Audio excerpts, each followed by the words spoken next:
Here is a tweet from Mr. Narawane. ये देख लीजिए please. Can you read, sir, please? Manoj Narawane ji. It's a tweet that says, "Hello friends, my book is available now. Just follow the link. Happy reading. Jai Hind."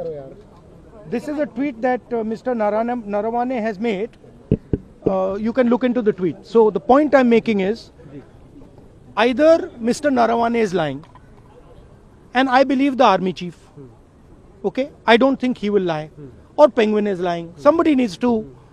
Both cannot be telling the truth. Okay. So do you think this is a conspiracy from the government? No. Please listen to what I said. Yeah. Penguin is saying something. They're saying the book is not being published. Right? The book is available on Amazon. General Narawane has tweeted, as I just read to you, that please buy my book. And I think he tweeted that in 2013, if I'm not mistaken. Sorry, 2023. So Narawane ji, who's the army chief, who I believe over Penguin. Do you believe Penguin over Narawane ji? Right? So I believe Mr. Narawane. He is the army chief. He has made certain statements in the book that is inconvenient for the government of India. It's inconvenient for the Prime Minister of India.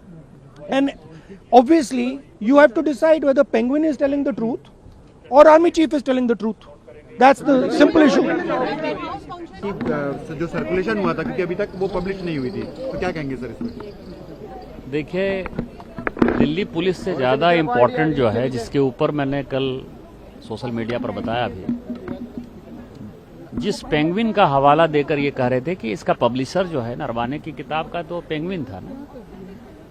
Penguin ने कल रात जो है एक statement जारी किया कि चाहे डिजिटल फॉर्म में हो, चाहे पीडीएफ फॉर्म में हो, चाहे फिजिकल फॉर्म में हो, किसी फॉर्म में कोई भी किताब अभी तक कोई छपी नहीं है। और जो लोग इस तरह की किताबें ला रहे हैं उसके ऊपर जो है हम कार्रवाई करेंगे, एक्शन करेंगे, और जो भी उनकी रेमेडीज है वो करेंगे। और इम्पॉर्टेंट फैक्टर वही है, इस पार्लियामेंट के नियम कानून है। इस पार्लियामेंट में आप किसी भी मुद्दे को गुमराह नहीं कर सकते। कोई ऐसा पेपर आप ऑथेंटिकेट नहीं कर सकते जो कि जेन्युइन नहीं है।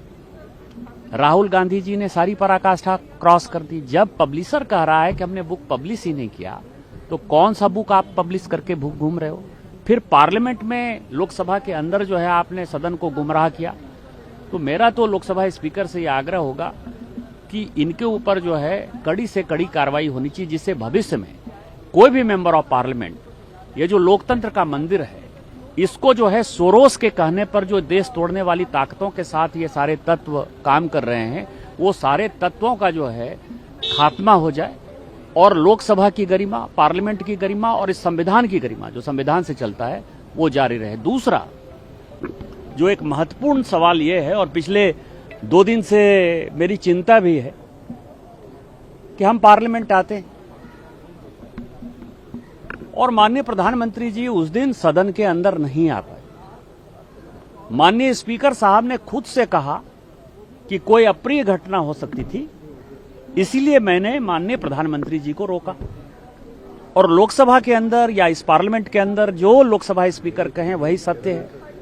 उनके पास सारे प्रमाण होंगे, सारी जानकारी होगी, सारी सीसीटीवी में भी हम लोगों ने देखा।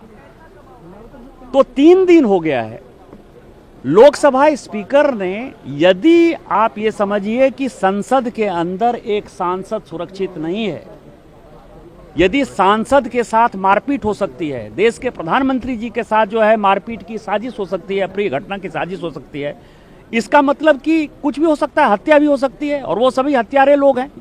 अभी तक उन महिला सांसदों की सदस्यता रद्द क्यों नहीं हुई है, एक बड़ा सवाल है। मेरा लोकसभा स्पीकर साहब से यह आग्रह होगा कि आपके पास जो भी जानकारी है वो देश को बताना चाहिए, और सभी महिला सांसदों को, जो लोग गए थे मारपीट करने के लिए, पहली बार, मैं 17 साल से सांसद हूं, पहली बार मैंने देखा कि किसी दूसरे बेंच की तरफ या कुछ दूसरे बेंच के अंदर जो है दूसरे सांसद घुसे, हम भी अपोजिशन में रहे हैं, तो वो जो उनकी साजिश है उसका भंडाफोड़ होना चाहिए और सबों की सदस्यता, महिला सांसदों की सदस्यता रद्द होनी चाहिए।